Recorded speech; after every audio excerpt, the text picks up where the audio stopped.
नमस्कार साथियों, मैं स्नेहा किरण बिहार के अररिया जिले के एक छोटे से प्रखंड रानीगंज की रहने वाली हूँ। कोसी माटी कई महान साहित्यकारों की जननी रही है, इसलिए मैं खुद को कहीं न कहीं गौरवान्वित पाती हूँ कि उस आबो हवा में मुझे भी रहने का सौभाग्य मिला है।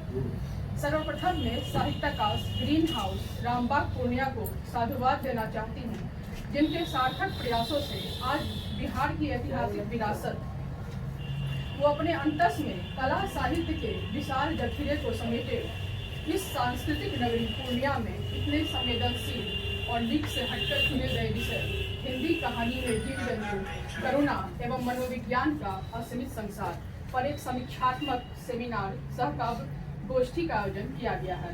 साथ ही लब्ध प्रतिष्ठित व वरिष्ठ साहित्यकार श्री चंद्रकिशोर जायसवाल जी, जिन्हें गत वर्ष इफ्को सम्मान से सम्मानित किया गया है, जिनके लिए आज हम सब यहाँ एकत्रित हुए हैं।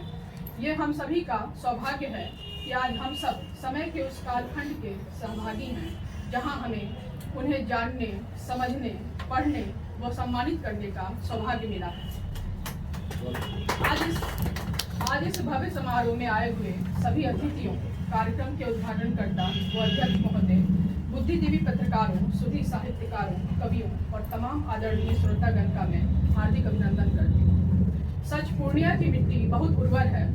वक्त के न जाने कितने थपेरे लगातार खाता हुआ, कोसी नदी से अटखेलियां करता हुआ, आंचलिकता की सोधी गंध समेटे यह क्षेत्र अपने आप में न जाने कितने साहित्य सृजकों, विद्वानों, बुद्धिजीवियों व मनुष्यों को अपने आगोश में समेटे हुए है। हर बीतता लम्हा हमें साहित्य के इन नए नए नव प्रवर्तकों को इस बात से साक्षात्कार करवाता है।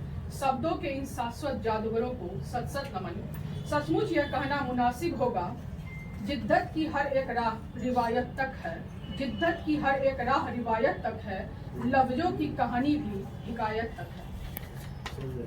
पिछले वर्ष हम सब के आदरणीय श्री चंद्रकिशोर जायसवाल जी को वर्तमान परिदृश्य में हिंदी साहित्य का स्थान विषय पर संवाद चैनल पर मैंने एक सारगर्भित व मन स्पर्शी वक्तव्य देते हुए सुना था, जिसने मुझे कई साहित्यिक मुद्दों पर सोचने के लिए मजबूर कर दिया। सच साहित्य जगत पर बाजारवाद का नकारात्मक प्रभाव बढ़ते जा रहा है और साहित्य सृजन उस तथाकथित लिटरेचर फेस्टिवल के नाम पर विकृत होता जा रहा है।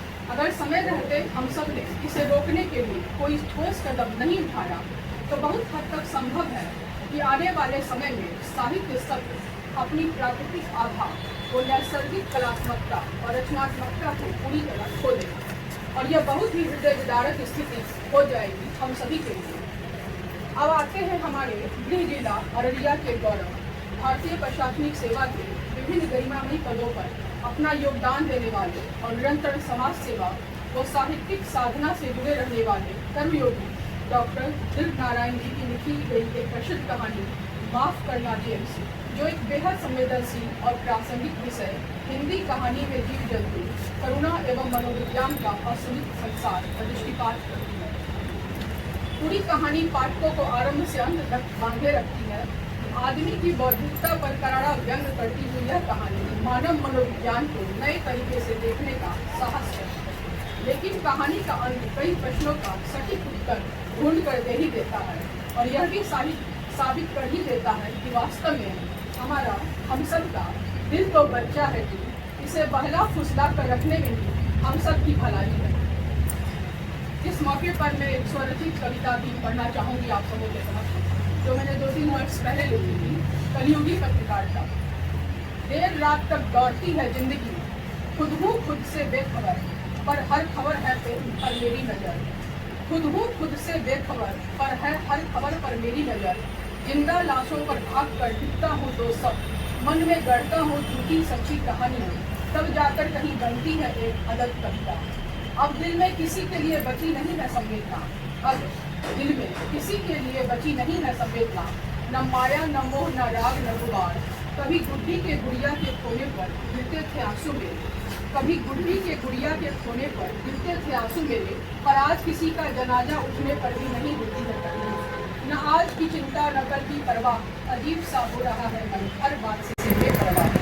बस सोचता हूँ मुन्ने के स्कूल की समय पर दे पाऊँ और दूध फल व सब्जी वाले का बिल समय पर चुका पाऊँ। पत्नी को दशहरे पर सूती ही सही नई साड़ी दे पाऊँ, माँ के चश्मे पर चढ़ा पुराना प्रेम सही समय पर बदल पाऊँ, बाबूजी की दवाइयाँ और कुछ लंगोटियाँ डालो की छोटी सी फरमाइश बस बिना झिझक पूरी करता चला जाऊँ।